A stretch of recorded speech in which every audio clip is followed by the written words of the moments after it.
Saludos en el nombre del Señor. Este es su programa Caminos Inescrutables.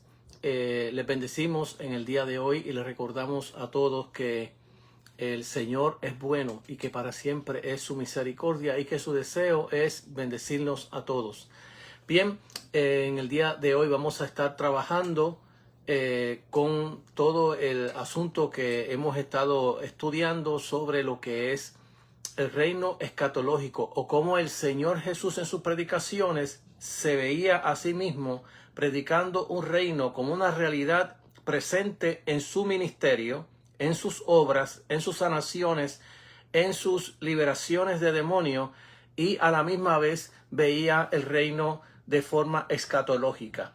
Así que estamos trabajando exactamente con ese aspecto escatológico, es decir, cómo el Señor veía ese reino ya sí, pero que todavía no, y que en ese todavía no había que estar preparado, había que estar vigilante, había que esperar ese momento en que el Señor regresara y que en ese regreso Él establecería el reino que tanto el pueblo de Israel había estado esperando y que ya había venido en la persona de Jesús, pero que todavía faltaba una segunda parte de ese reino, que es lo que llamamos nosotros ese reino escatológico.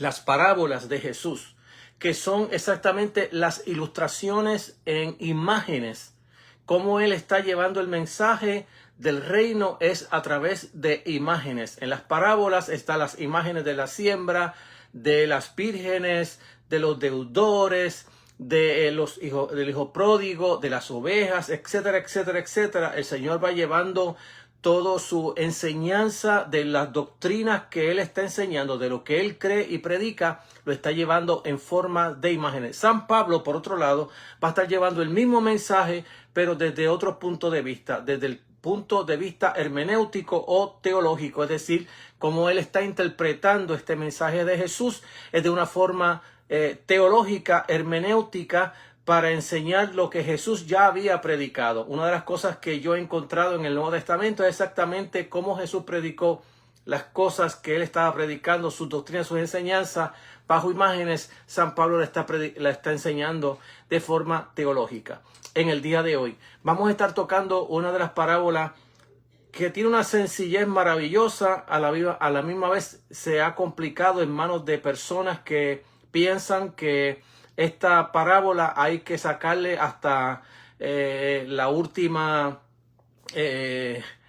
hasta el último jugo. Pero no es así, esta es una parábola sumamente sencilla y es la parábola de las 10 vírgenes. Voy a estar leyendo Mateo capítulo 25 del 1 al 13. Allí está concentrada esta parábola de las doncellas o las jóvenes, 5 de ellas prudentes, 5 de ellas insensatas. Y estaré explicando cómo se está entendiendo esta parábola, qué es lo que Jesús quería traer con ella.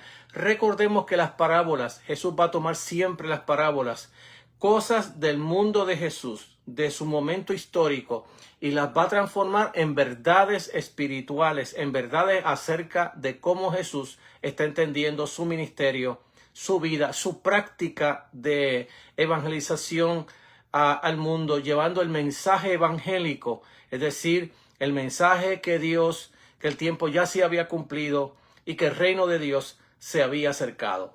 No antes de esto voy a estar orando y dándole gracias al Señor, encomendándome en las manos del Señor y también encomendando su entendimiento, que el Señor le abra el entendimiento, le dé sabiduría y le ayude a disfrutar de estas maravillosas enseñanzas de la palabra de Dios. Padre, gracias te doy por tu amor, bondad y misericordia. Te suplico que nos llenes de tu gracia y de tu amor, que me ayudes a llevar este mensaje de una forma sencilla y que se pueda explicar con sencillez y que mis oyentes puedan, Señor, entenderla. Ábrele el entendimiento y permite que reciban la rica savia de tu bendita palabra. Por Jesucristo el Señor te lo pido y te doy gracias. Amén. La parábola que voy a estar leyendo, capítulo 25 del 1 al 13 del Evangelio según San Mateo. Recuerde que todas nuestras enseñanzas que damos están aquí en el YouTube bajo el nombre de Caminos Inescrutables, pero también la puede conseguir dentro de el programa de Facebook de Caminos Inescrutables está también el link que usted puede entrar para ver cada uno de las enseñanzas desde el número 1 hasta ya este es el número 25. Hoy 3 de febrero es el número 25 que estamos dando y nos falta muchísimo que explicar, pero lo vamos a hacer de forma sencilla para que podamos entender la palabra de Dios. Voy a leer ahora la palabra de Dios a la gloria de Dios y bendición de nuestras vidas. Amén. Entonces el reino de los cielos será semejante a 10 vírgenes que, tomando sus lámparas, salieron a recibir el novio. 5 de ellas eran prudentes, 5 insensatas. Las insensatas, tomando sus lámparas, no tomaron consigo aceite, pero las prudentes tomaron aceite en sus vasijas juntamente con sus lámparas. Como el novio tardaba, cabecearon todas y se durmieron. A la medianoche se oyó un clamor: «He aquí viene el esposo, salid a recibirlo». Y las insensatas dijeron, entonces todas aquellas vírgenes se levantaron y alegraron sus lámparas. Y las insensatas dijeron a las prudentes: «Danos de nuestro aceite, porque nuestras lámparas se apagan». Pero las prudentes respondieron diciendo: «Para que no nos falte a nosotras y a vosotras, id más bien a los que venden y comprad para vosotras mismas». Pero mientras ellas iban a comprar, llegó el novio, y las que estaban preparadas entraron con él a las bodas y se cerró la puerta. Después llegaron también las otras vírgenes diciendo: «Señor, Señor, ábrenos». Pero él respondiendo dijo: «De cierto os digo, no os conozco». Velad pues, esta es la esencia o el tema realmente de esta parábola. Velad pues, porque no sabéis el día ni la hora en que el Hijo del Hombre ha de venir. Dios añada bendición a su santa palabra a través de nuestras vidas, nuestros corazones. Para los inocentes que no conocen muy bien la escritura, esta parábola es una parábola muy sencilla y contiene un mensaje muy simple. Para los eruditos en el campo de la materia es una batalla de interpretaciones encontradas unos a otros. Hay que ver siempre, como he hablado en muchas ocasiones, esto es un género literario llamado parábola.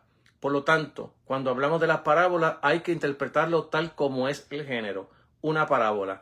No podemos hacer de la parábola alegoría o una metáfora o cualquier otro género literario que no tiene nada que ver con las parábolas. Por otro lado, también las parábolas tienen solamente una sola enseñanza. Esta enseñanza es que hay que estar vigilante y hay que estar preparado. Tan sencillo como eso. No hay que buscarle otra cosa a esta parábola.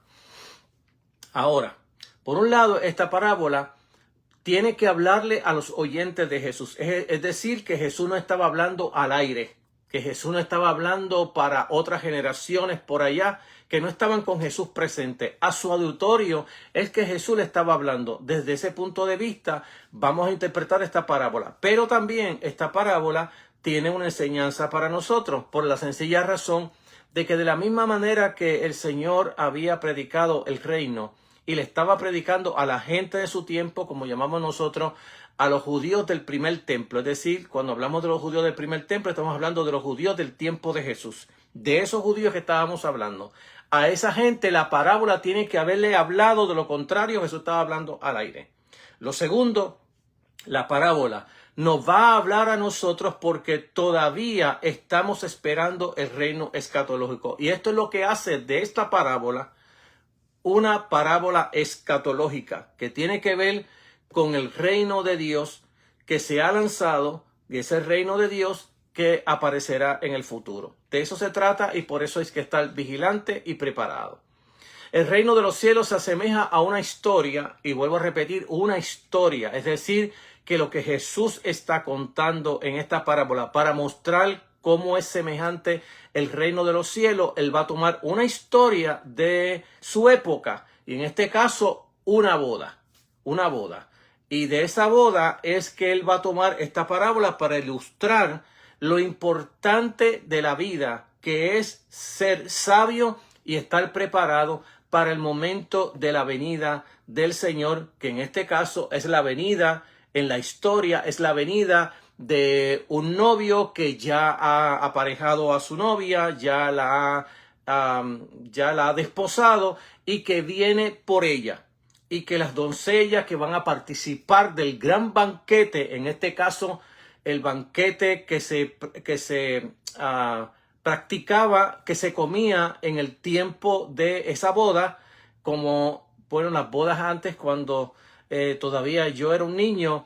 Recuerdo que en mi país, en Puerto Rico, habían una fila de muchos carros tocando bocina y anunciando la venida de la anuncia que el novio y la novia se habían casado, y que eso era algo bien grande en mis tiempos. Ya eso casi ni existe, creo yo, pero la realidad es que esa era una de las maneras como se practicaba la boda en mi país. Pero como estamos hablando ya 2000 años de historia atrás, vamos a explicar de lo poco que tenemos nosotros dentro de la historia de cómo se practicaba esa anuncia, esa boda. Vamos a estar hablando de ella porque de eso es que habló Jesús. Él ilustró una boda, una historia que se practicaba en el tiempo de Jesús, y cómo las doncellas, las jóvenes, tenían que estar preparadas porque las bodas se hacían de noche, y en la mayoría de las ocasiones, por no decir siempre, el esposo o el novio se tardaba. Y se tardaba por varias razones que la vamos a estar tocando ya mismito dentro de esta parábola. Así que espero que esta parábola te ayude a entender lo que la Biblia habla acerca del reino escatológico del Señor, que todavía estamos esperando. Así que el reino de los cielos es semejante a esta historia de 10 muchachas y una boda. Puede que fueran sirvientas estas jóvenes, ya sea de la casa del novio o de la novia. Se les encargó que recibieran al novio cuando éste acudiera a recibir a la novia para la ceremonia matrimonial. Para ello necesitaban las lámparas con aceite y mecha, que probablemente era un palo que se tenía con mecha y con aceite, envuelta en aceite, y se prendían, especialmente ya cuando llegaba la noche, para estar preparada, de hecho, para la venida del novio, de la cual ellas tenían que estar ya preparadas para ese evento. Y porque ese evento hablaba del gran banquete que iban a participar todas las doncellas, no solamente las doncellas, sino la comunidad, los familiares que estaban ya invitados para esa boda y que ya deberían de estar ahí esperando que el novio apareciera. Quien no apareciera a tiempo, una vez que el novio llegara, se cerraba la puerta y no se aceptaba a nadie. De eso es que se trata esta maravillosa historia de las 10 vírgenes.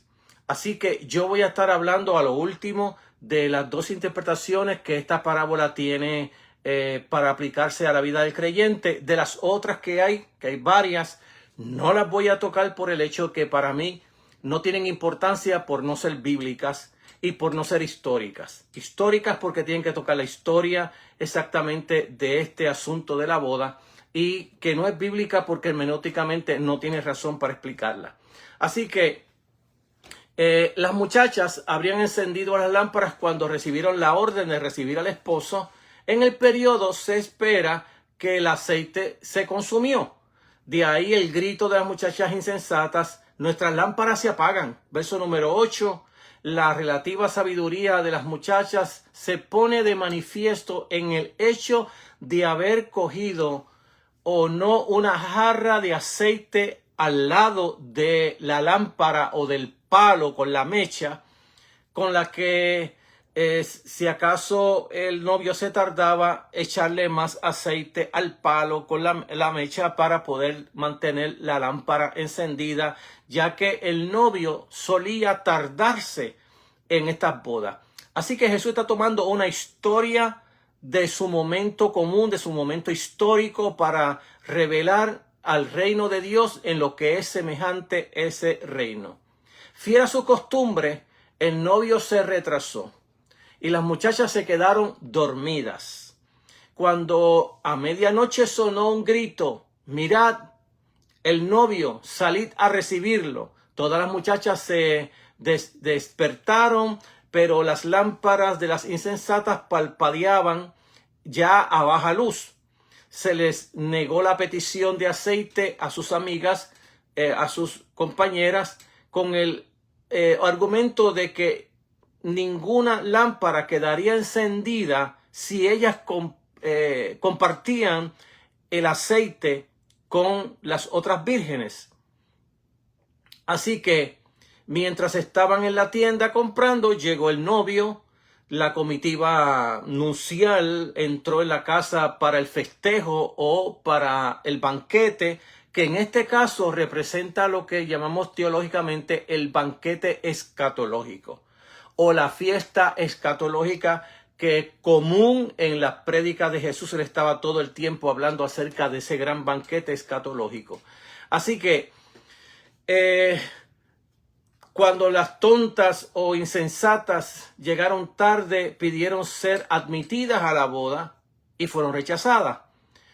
El no les conozco se hace eco de una fórmula común que se utilizaba para negar el acceso a los individuos a sus superiores. Significa, por lo tanto, no quiero tener nada con ustedes. No quiero tener nada con ustedes. La lección que se extrae es: estad atento, es decir, estás preparado, estar en vigilancia, porque no sabéis el día ni la hora. Mateo capítulo 25, verso 13, donde el texto dice: velad pues, porque no sabéis el día ni la hora en que el Hijo del Hombre ha de venir.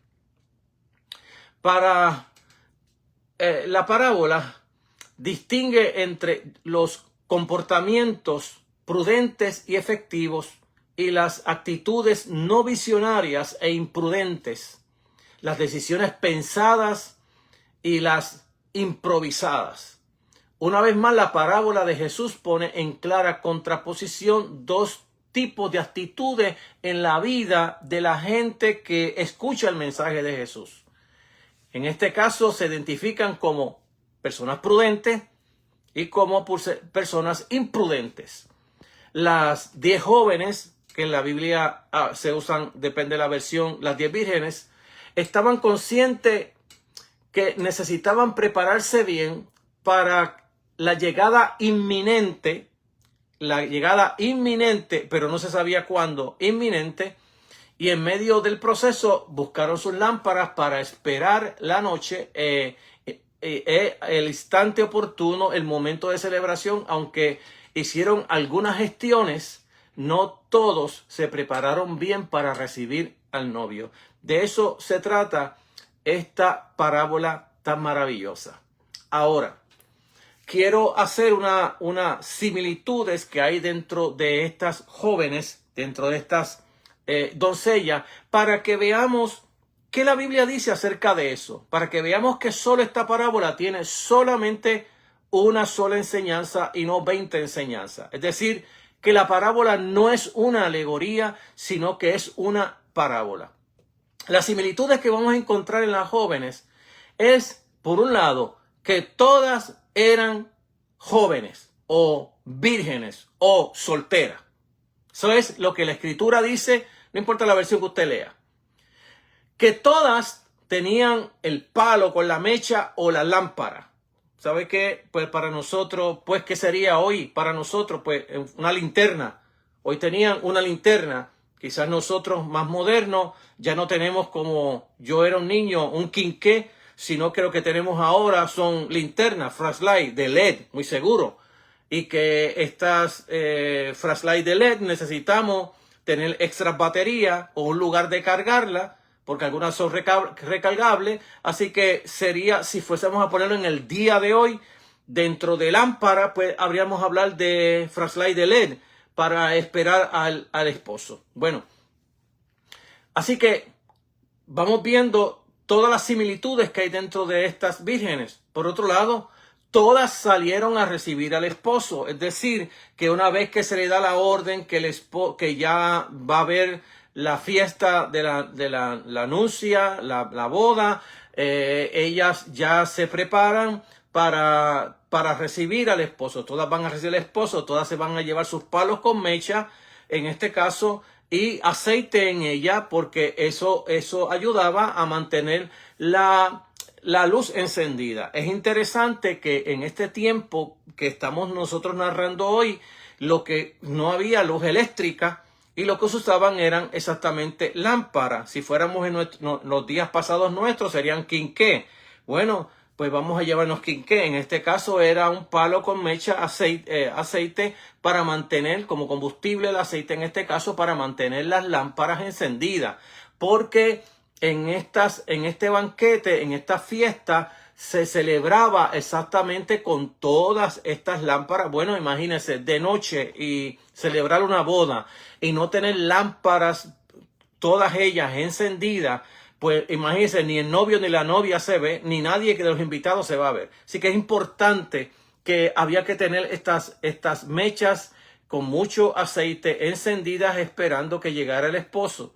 Y algo que era común en la tierra de Israel es probablemente todavía, según los estudios que yo he leído reciente, que también entre los árabes se hace este tipo de boda y que también hay un tipo de tardanza de el novio por asuntos lógicos de la propia boda. Entonces, fíjense que todas salieron a recibir al novio, todas les dio sueño, todas se durmieron, todas se despertaron, todas se pusieron a preparar sus lámparas cuando dijeron, ahí viene el esposo, salid a recibirle. Todas se levantaron, todas estaban dormidas. Por lo tanto, algo que hay que mirar dentro de esta parábola es no alegorizar las parábolas. Porque hay personas que dicen, no, que si son 10 vírgenes, que si el número 10 significa tal cosa. No, que si eran vírgenes, que la virgen significa tal cosa. No, que si tenían lámpara y que la lámpara otra cosa. No, que si tenían aceite y que el aceite es tipo D.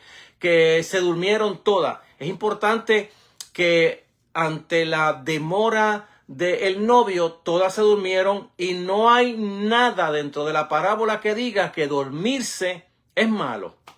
Por otro lado, tenemos interpretaciones donde usan también que la dormición significa haberse muerto.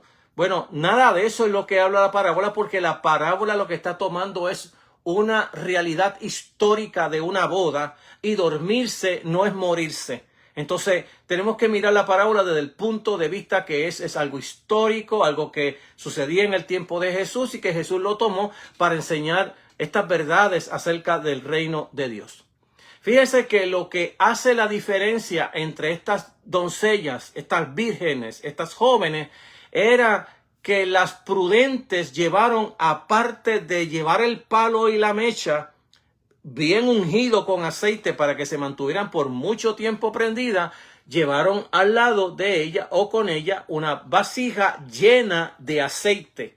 Porque esa vasija llena de aceite garantizaba que cuando se estuvieran apagando las lámparas por el largo tiempo de la espera del esposo, pudieran nuevamente echarle aceite a la mecha y de esa manera mantener el fuego encendido o la luz encendida, que es de hecho lo que se está tratando aquí, es mantener la luz encendida. Claro está, había fuego, pero el fuego estaba produciendo la luz que necesitaban para la gran celebración del gran banquete de la boda, que estaba siendo invitado el Israel del tiempo de Jesús, y que lo vamos a ver en muchísimas parábolas, y vamos a ver a Jesús comiendo en banquetes.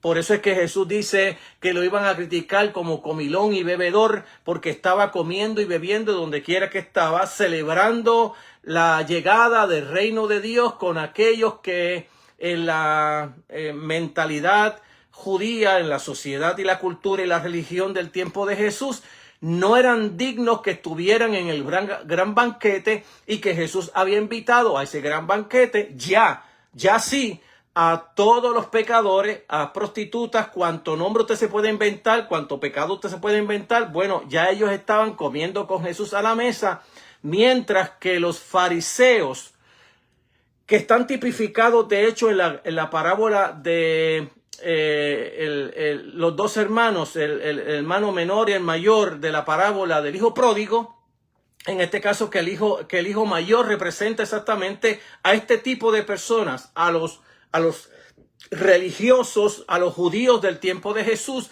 que no quisieron sentarse al gran banquete que en la mente de Jesús es el gran banquete escatológico, pero que ya en el tiempo de Jesús se estaba dando ese banquete con todos los pecadores y aquellos que estaban aceptando al rey que había llegado, al rey, y querían entrar dentro del reino del rey que había llegado. Esa es la importancia, que lo que escatológicamente se estaba esperando ya estaba ocurriendo en la vida y ministerio y enseñanza de Jesús. De eso se trata esta maravillosa parábola. Si observamos la negativa de las 5 vírgenes prudentes, no significa su negativa maldad, ni tampoco eran tacañas o malas. Todo lo contrario, eran prudentes.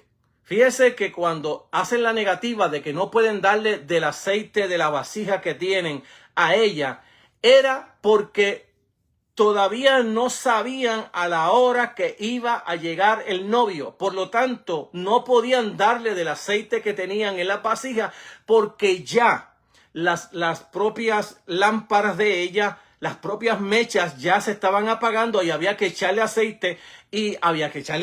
Pero no se sabía todavía cuánto tiempo más tardaría el esposo.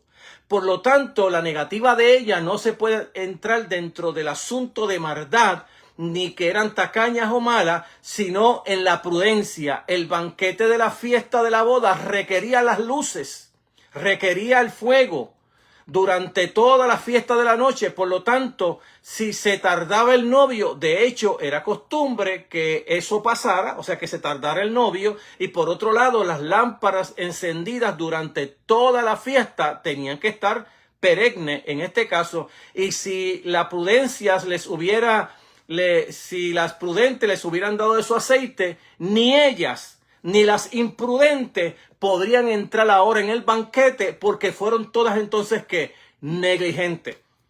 Entonces ni las lámparas de ellas hubieran servido para nada, ni las de las imprudentes. Por lo tanto, la importancia aquí no está acerca de que eran tacañas, malas, o que eran llenas de maldad y no querían ayudar a las demás. Era que era imposible ante la incertidumbre de la venida del novio. Como el novio iba a venir, había que entrar en el banquete, y como único se podía entrar en el banquete era con las lámparas encendidas para recibir al novio, entrar en el banquete, disfrutar del banquete, estar con la novia y con el novio hasta que el tiempo del momento de separación de ambas, para que los novios estuvieran solos. Las enseñanzas múltiples que tiene esta parábola, tiene maravillosas enseñanzas. Para comenzar, se afirma en primer lugar la prudencia como un valor indispensable en la vida cotidiana para participar del gran banquete escatológico. Para participar, vuelvo a repetirlo, tanto para los oyentes de Jesús como para nosotros en el día de hoy. La prudencia es importante. Estar vigilante y prudente dentro de la vida es uno de los grandes valores que se resaltan dentro de esta parábola. A su vez, la insensatez no es una cualidad que prepara a las jóvenes a llegar a donde desean llegar, es decir, al banquete festivo del novio. Cuando llegó la hora de la celebración, se cerró la puerta. La prudencia les permite lograr los objetivos para los cuales se habían preparado. Se habían preparado para la boda, para el gran banquete, para la participación de la boda y el gran banquete, y había que estar preparado.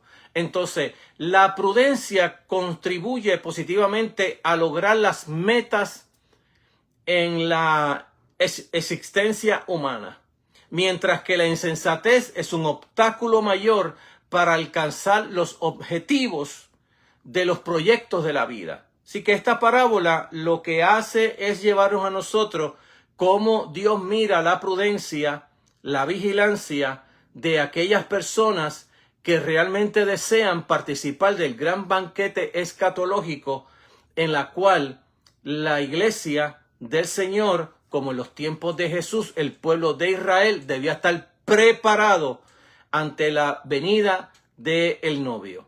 Entonces, la importancia escatológica en los evangelios respecto al reino de Dios. y esto es algo bien central en esta parábola, como también en muchas otras en las cuales encontramos exactamente en el libro de San Mateo. Así que esta importancia escatológica respecto a la parábola de los evangelios de Jesús, hay que destacar el uso múltiple de la importancia de la frase que encontramos. Por ejemplo, esta frase, nadie sabe ni la hora, ni el día ni la hora. Mateo capítulo 24, verso 36, capítulo 24, verso 42, verso 44, verso 50 y capítulo 25, verso 13. Fíjense la importancia en este evangelio que se le da a las parábolas escatológicas. Siempre hay un punto de inminencia, pero por otro lado de provisión, de previsión, mejor dicho, porque no se sabe el día ni la hora. Así que estos dos asuntos de inminencia y de previsión, que no se sabe el momento, hay que estar preparado. Por eso es que los documentos que se han encontrado en la arqueología acerca de los primeros creyentes de la iglesia primitiva era que ellos estaban esperando al Señor y que el Señor no vino. Bueno, esos documentos que se encontraron dentro de la ruina hablan de lo mismo del día de hoy. Toda la iglesia del Señor que entiende que el Señor puede venir en cualquier momento, debe estar preparado. No es algo meramente de la iglesia primitiva, sino de toda la historia de la iglesia hasta el día de hoy. Desde el nacimiento de la iglesia hasta nuestros días, se sigue esperando al novio. Se sigue esperando que Cristo venga. Es todo. Que la iglesia tiene que estar preparada ante la inminencia. Que tiene que haber una previsión acerca de esa esperanza que tenemos. Por eso hay que estar preparado. Siempre ese es el punto que vamos a encontrar en todas estas parábolas escatológicas, donde se le está hablando directamente Jesús al pueblo de Israel del tiempo de Jesús, los judíos del primer templo, pero a la misma vez Jesús está dejando esta parábola para que siga trabajando en la vida de todos los creyentes en la historia de la iglesia. Es decir, que cuando nosotros enseñamos la palabra, la predicamos, no importa si estamos hablando de Corintios, si estamos hablando de Romanos, vamos a hablar de los problemas de la iglesia de Romanos, pero también vamos a aplicar esas verdades a nosotros. Igualmente, estas verdades de esta parábola que Jesús está hablando a la gente a su audiencia, a la gente de su tiempo, también aplican para nuestras vidas. Pero la primera aplicación que tenemos que hacer es para ellos. ¿Qué significaba para ellos y qué significa para nosotros? Porque también nosotros estamos esperando ese reino escatológico. Es de una manera de revelar y enfatizar el componente escatológico en las enseñanzas de Jesús. Esto que nadie sabe del día ni la hora. A esa referencia teológica inicial debemos añadir la expresión de importancia como velar, la vigilancia. Mateo capítulo 24, versos 42 y 43. Y no lo voy a leer porque me tomaría demasiado tiempo. Mateo capítulo 25, verso 13. También se llama a lo que es la sabiduría. Mateo capítulo 24, verso 45, capítulo 25, verso 4, capítulo 25, verso 8 y 9. Por otro lado, también se habla de estar preparado. Mateo 24, verso 44 y Mateo 25, verso 10. Tardanza. Capítulo 24, verso 48 y capítulo 25 de Mateo, verso 5, que le brinda a esta parábola ese sabor escatológico que manifiesta. El idioma de la narración es revelador de las intenciones teológicas, escatológicas de las enseñanzas de Jesús. Jesús enseñó el reino como una verdad, como una realidad presente en su momento, pero por otro lado siempre habló del reino como una esperanza al futuro escatológica. Entonces, esto es bien interesante conocerlo y cómo Jesús interpreta los tiempos y cómo la iglesia en su nacimiento está interpretando el tiempo de la iglesia. Que es importante que cuando llegó el Espíritu Santo en el día de Pentecostés, Pedro hace una interpretación escatológica de la vida de la iglesia cuando ella nace. No es algo del día de hoy que vivimos nosotros en el siglo XXI. Estamos hablando del primer siglo de la era cristiana. Cuando el Espíritu Santo fue derramado en el día de Pentecostés, Pedro va a interpretar ese derramamiento del Espíritu Santo como un derramamiento escatológico. Estos son los últimos días y de esto habló el profeta Joel. En los postreros tiempos derramaré de mi espíritu sobre toda carne y profetizarán vuestros hijos, vuestras hijas, vuestros jóvenes verán visiones, los ancianos tendrán sueños y sobre los esclavos y sobre las esclavas derramaré de mi espíritu.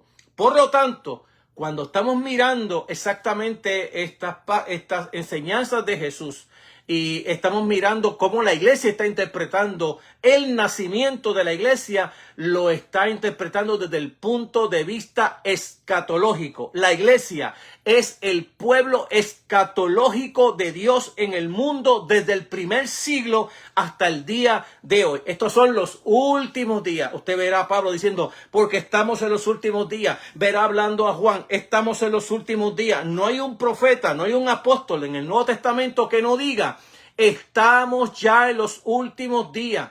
Esa es la realidad escatológica que vive la iglesia. La iglesia es el pueblo escatológico de Dios. Entonces, para seguir en esto, desconocer el día o la hora era una forma elocuente de incorporar el elemento de misterio dentro del momento escatológico que vivimos, de sorpresa del reino de Dios que aparecerá. El reino se manifiesta con autoridad y virtud en la vida y en las enseñanzas de Jesús.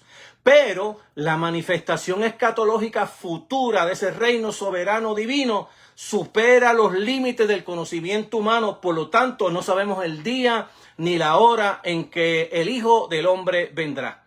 Entonces, el tema del relato incluye un singular elemento del tiempo de desconocer y por el otro lado de sorpresa. El reino presenta un componente imprevisto e impredecible. No se sabe el día ni la hora, nadie lo sabe, ni el Señor Jesús en sus limitaciones humanas sabía la hora en que iba a venir, que iba a ocurrir esta gran verdad. Hasta ahora Jesús resucitó y fue ascendido a los cielos. Ese ascender a los cielos, esa manera que explicamos nosotros, la ascensión de nuestro Señor Jesucristo, como dice el Salmo 110:1, siéntate a mi diestra hasta que ponga a todos tus enemigos por estrado de tus pies. Es una larga espera que Jesús está sentado a la diestra del Padre hasta que el momento el Padre decida que el Señor se manifieste, que Él regrese, que Él vuelva y que Él esté aquí con nosotros. Entonces, dentro de esta verdad escatológica que estamos mirando como el ya sí, pero todavía no, y que dentro de ese todavía hay un elemento de sorpresa, de imprevisión, que es impredecible, que no se sabe ni el día ni la hora.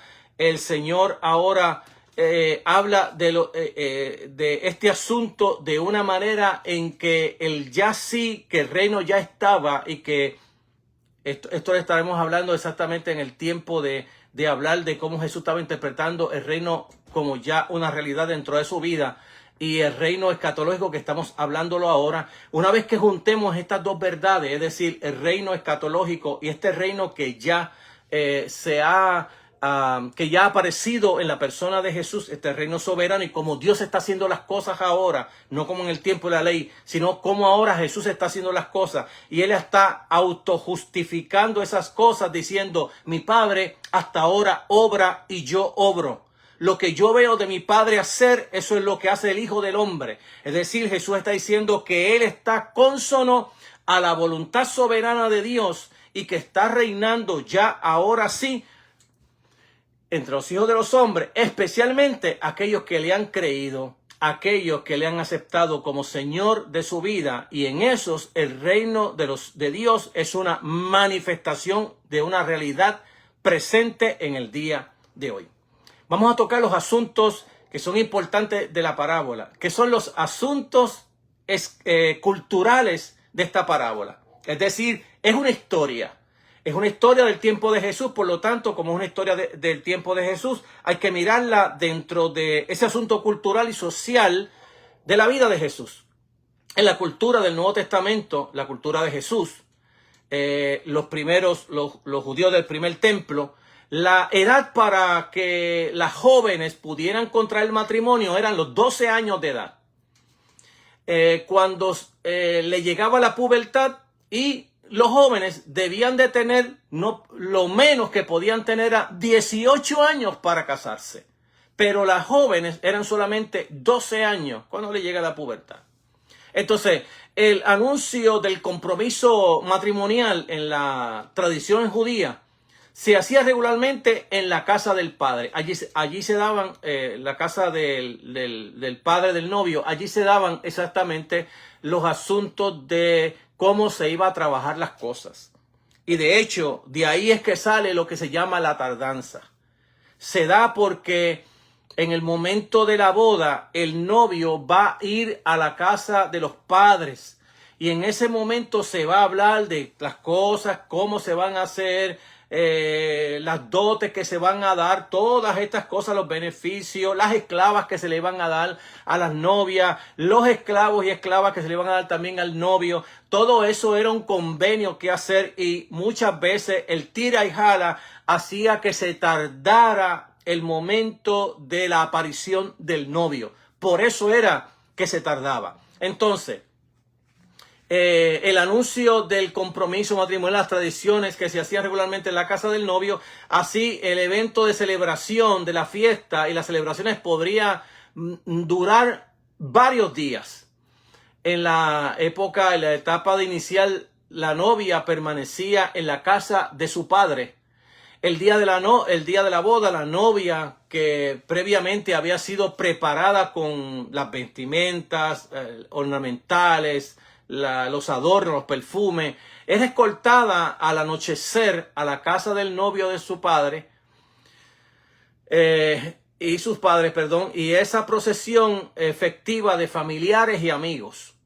Cuando el séquito nupcial llegaba a la casa del novio, las celebraciones continuaban. El novio recibía a su prometida a la puerta y la llevaba al interior del hogar para recibir las bendiciones relacionadas con ese tipo de celebración de boda. Era una unión no solo de dos personas, del novio y la novia, sino que también era un compromiso familiar. Ambas familias ya eran una sola en el aspecto de esta boda. Entonces, en algunos textos antiguos se indica que los novios paseaban en la comunidad juntos hasta llegar al lugar del gran banquete de la celebración final. Era el deber cultural religioso que la familia y la comunidad en general se incorporaran a esta celebración. Se trataba de una actividad fundamental para la pareja, para los familiares, para la comunidad, pues representaba la afirmación de la familia, que constituía el bloque que era lo indisoluble y necesario en la estructura social de los pueblos antiguos. Entonces, miramos ahora la representación del retraso, que ya les he dado un atisbo acerca de ello. Después de haberse entretenido con los bailes y las diversiones, se iniciaba el banquete de boda al anochecer, a la luz de las antorchas. Por eso era la importancia de las lámparas, porque se hacía a la luz de esas lámparas encendidas, esas antorchas, los cantos, las exultaciones. La novia, acompañada por las mujeres, es decir, por las jóvenes, es conducida desde la casa del padre hasta el hogar del novio, donde se agasajaban con sus acompañantes. De repente, generalmente alrededor después de la medianoche, se anuncia la llegada del novio. Las mujeres dejan entonces a la novia sola y van con antorchas al encuentro del novio, que se acerca a la cabeza de sus amigos. Una vez que el novio ha entrado a la casa, los parientes más cercanos les desean suerte a él y a la novia, a los recién casados, y entonces se quedan solos. Qué importante sobre lo que se trata de enseñar. De hecho, dentro de las investigaciones que se afirma de la recepción del novio, de las luces y la larga espera a su llegada, sigue siendo característico, de hecho, dentro de las bodas árabes modernas del tiempo de hoy. El frecuente retraso del novio suele deberse a una prolongada discusión entre los regalos que se deben a los familiares de la novia. Por lo tanto, todo ese detalle de los regalos de la novia, de a quienes se les van a dar muchas de estas bodas, especialmente cuando eran bastante adinerados, se trataba también de cuántos esclavos se le iban a dar a la novia y al novio. Así que habían esclavos que eran mayordomos, administradores, que eran los cocineros, que eran los que lavaban, que eran los que ayudaban a sembrar. Había de todas cosas acerca de los esclavos cuando eran personas más adineradas. Aplicaciones interpretativas de esta boda. Y ya estoy por cerrar, pero es importante mirar las dos interpretaciones que creo yo le hacen justicia al texto, hermenéuticamente, teológicamente al texto. Y la primera tiene que ver exactamente qué representa esta parábola para los oyentes de Jesús, que es la primera cosa que debe de mirar un intérprete a la hora de interpretar el texto bíblico. Es ¿qué tiene que ver esta enseñanza con las personas a quien se le escribe? Porque si el texto no tiene relevancia para quien se le escribió, Jesús no le estaba hablando a nadie. Jesús estaba hablándole a nadie. A nadie. Estaba hablando al aire. Entonces tenemos que mirar la parábola desde el punto de vista con quién el Señor estaba dialogando. ¿Cuál era su audiencia? Pues eran los escribas, los fariseos, el pueblo y los discípulos. Bueno, pues entonces, ¿qué significaba esta parábola para ellos? Ahora, la segunda interpretación que vamos a dar, ¿qué tiene que ver ahora esta parábola para nosotros? Y esta es la importancia que tiene en la Biblia, porque de la misma manera que interpretamos a Mateo, interpretamos también a Romanos, a Corintios y también el libro de Apocalipsis. Lo primero que tenemos que ver es qué tiene que ver el libro de Apocalipsis con las 7 iglesias primeramente. ¿Qué estaba ocurriendo a ellas y por qué este mensaje a ellas?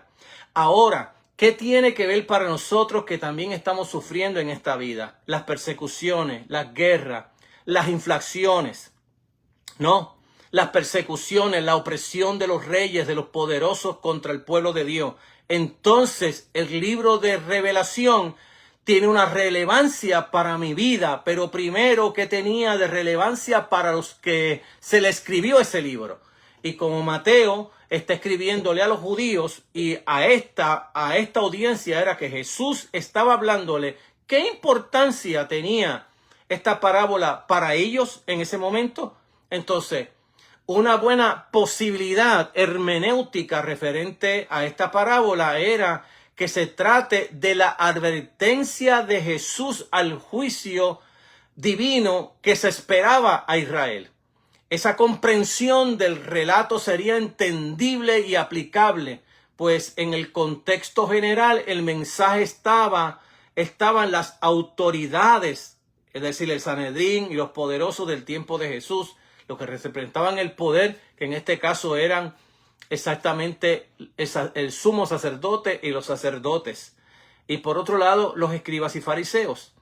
Entonces, ¿qué tenía que ver para ellos? Entonces, esa comprensión del relato y su aplicación es importante en ese contexto del mensaje de Jesús a esas autoridades, evaluando continuamente ese mensaje que Jesús estaba predicando acerca del reino de Dios que ya se había lanzado con Jesús. Esos líderes religiosos rechazaban sus enseñanzas, es decir, las enseñanzas de Jesús sobre el reino, sus prioridades teológicas que Jesús sacaba acerca de ese reino, sus valores morales y sus principios éticos que encontramos en el Sermón de la Montaña, donde Jesús está explicando cómo vive la gente que vive dentro del reino de Dios. ¿Cómo vive esa gente? ¿Qué Dios espera de esa gente? Entonces, ¿qué tenía que ver ese mensaje para ellos? De esa forma, la parábola sería el reclamo de Jesús a las autoridades judías que vivían de acuerdo con el mensaje del reino, que no solo anunciaba Jesús, sino que tenía anticipado y predicho en el Antiguo Testamento por medio de los profetas del Antiguo Testamento. Entonces, esa es la importancia que tenía esta parábola para la gente que estaba escuchando el mensaje del reino, que debían de entrar en el reino, que debían de prepararse para entrar en el reino. Se recuerda la preparación a la cual Juan estaba hablándole a la gente de su mensaje, cuando Juan dijo: el reino de Dios se ha acercado, y ve a los fariseos y a los líderes religiosos venir al bautismo.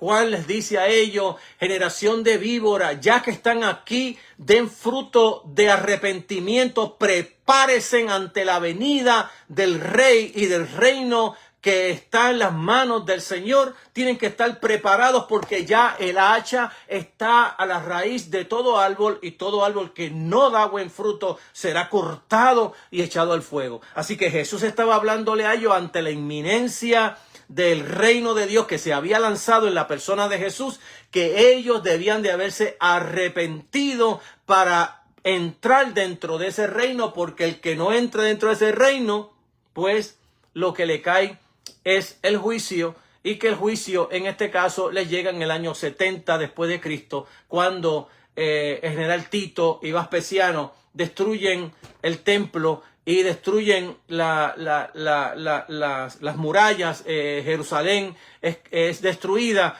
y pierden la herencia de la tierra de Israel por causa de no haberse preparado ante la venida inminente del Rey de Reyes y Señor de Señores. Ahora, ¿qué tiene que ver esta parábola con nosotros en el día de hoy? ¿Cómo se entiende en el día de hoy?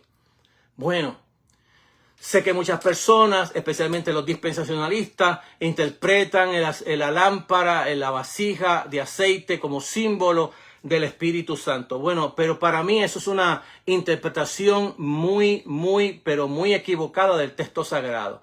En primer lugar, nadie en la fe cristiana, nadie, vuelvo a repetir, en la fe cristiana que no haya sido bautizado en el Espíritu no es parte del cuerpo de Cristo. Es decir, toda persona que se dice a sí mismo: yo soy iglesia, para ser iglesia, primeramente hay que haber sido sumergido, bautizado en Cristo Jesús.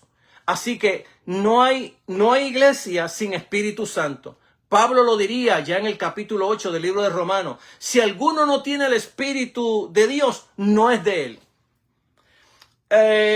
Pablo, hablando de los gatos, dice: ¿recibiste el Espíritu por las obras de la ley o por el oír de la fe? Es decir, por haber oído el mensaje del reino de Dios. Yo acepté a Jesús como mi Señor, y cuando yo acepté a Jesús como mi Señor, yo he recibido el Espíritu de adopción que clama: Abba, Padre. Ese es el mensaje cristiano evangélico en el Nuevo Testamento. Bautismo no es que yo hable en lengua. Bautismo es que cuando yo he sido convertido, que es una obra del Espíritu Santo previa de la gracia de Dios, donde el Espíritu Santo, Jesús dijo, cuando Él venga va a redarguir al hombre de pecado, de justicia y de juicio. Esa obra de juicio que está operando en el momento de la vida de aquel que no es creyente, y a la misma vez que el Espíritu Santo lo trae a la conversión, es lo que hace que el creyente sea cristiano, y que ese creyente cristiano viva ahora en una escatología inaugurada, de tal manera, como dice Pablo en el capítulo 8 de Romanos, que vivimos ahora en el Espíritu y por el Espíritu. Entonces, la iglesia ha sido regenerada ha sido resucitado, que estaba muerto, que ahora vive por el Espíritu Santo del Señor. Entonces, no se puede entender el aceite aquí como símbolo del Espíritu Santo. El aceite, lo que la parábola está hablando, la historia lo que está diciendo es que las vírgenes tenían que tener aceite en una vasija porque ellas no podían entrar al banquete con las lámparas apagadas. Tenían que estar con las lámparas encendidas. Entonces, de eso se trata. La parábola se trata de una historia real, no una invención, no una alegoría. Es de una verdad que ocurría en los tiempos de Jesús cuando la gente se casaba. La importancia que tiene para nuestros días es la importancia de la vida en sabiduría. Todo cristiano debe de vivir sabiamente en este mundo, esperando al Señor. Sabiamente viviendo en esta vida. Ahí podríamos hablar muchísimo. Santiago nos habla acerca de todas estas cosas. Pablo nos habla de la vida de sabiduría. Vivir como gente que ha sido transformada, como gente que ha sido recreada, que ha sido creada de nuevo. Y vivimos en esa vida de la nueva creación, del yací, de la transformación poderosa, de esa vida con una escatología inaugurada, que ya lo que Dios nos tiene en el futuro lo estamos celebrando y viviendo en el presente. De eso se trata, de hecho, la vida cristiana. La gente que prevé el futuro y se prepara adecuadamente tiene posibilidades de éxito, y en este caso tiene posibilidades de entrar al gran banquete escatológico. Los discípulos y los creyentes en general pueden participar de la celebración de la boda, que es una imagen de triunfo escatológico. Hablar de que voy al banquete, que voy a la boda, que voy a la fiesta, es hablar del triunfo escatológico. El triunfo escatológico que ya Pablo lo diría ya en el capítulo romano, en el capítulo 8 de Romanos, que dice: ni la muerte, ni la vida, ni ángeles, ni principados, ni potestades, ni lo presente, ni lo porvenir, ni espada, ni cuchillo, nada me podrá apartar del amor de Dios que está en Cristo Jesús, porque Él me ama, me amará y me seguirá amando. En los brazos de Él yo estoy en triunfo, viviré en triunfo, moriré en triunfo, resucitaré en triunfo, estaré con Él en triunfo. Ese es el triunfo verdadero de una persona que vive con una escatología inaugurada. Entonces, de aquí nos habla que como aquellos que, tanto los discípulos como nosotros, podemos participar de esas bodas, que es una imagen, ya dije, del triunfo escatológico, si están alerta, preparados y se sitúan con prudencia y sensatez en este mundo. Pablo diría: vivimos como gente de la nueva creación, no como los paganos. Es decir, eso es parte de la sabiduría de la vida. Que el creyente que ha sido regenerado, que ha sido recreado, vive exactamente como una persona en la nueva creación de Dios. Que ya el virus de la nueva creación ya está, sí ya, pero todavía no. Ese no es que está esperando el momento en que Él aparezca y el reino de Dios sea establecido.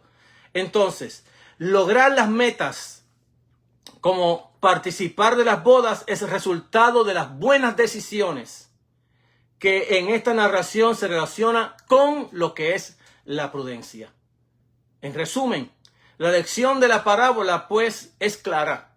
El pueblo de Dios debe estar preparados para el Señor en su venida. El sueño de las muchachas es parte del cuadro de la parábola. No tiene importancia mientras estén preparadas y equipadas para recibir al novio. No era que cabecieran y se durmieran lo malo.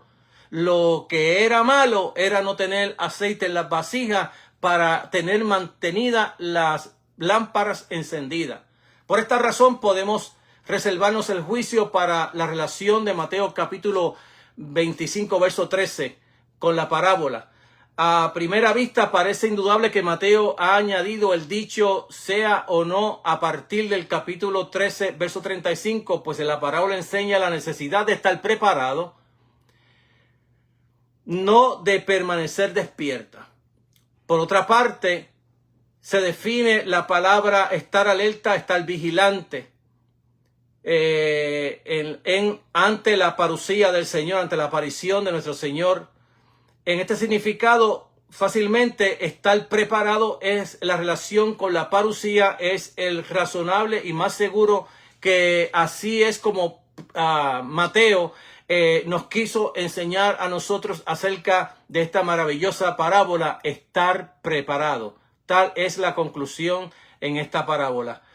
En el capítulo 25, verso 13, donde dice, velad pues, porque no sabéis el día y la hora en que el Hijo del Hombre ha de venir. Amado, hasta aquí me trajo esta parábola en el día de hoy. Nos veremos el próximo domingo, si así el Señor lo permite, con un mensaje siempre de forma contextual y contemporánea, llevando esta verdad de la palabra del Señor. Así que esta parábola nos enseña a nosotros a seguir estando preparados, vivir con sabiduría en este mundo en el cual estamos todavía esperando que Él aparezca. Padre, gracias te doy por tu palabra. Te pido que bendigas a todos, sana a todos los enfermos y permite que aquellos que no te conocen puedan confesarte como Señor y Redentor de sus vidas. Por Jesús nuestro Señor te lo pedimos, te damos gracias. Amén. Que Dios te bendiga, amado hermano y amada hermana, 1000 veces más que a mí.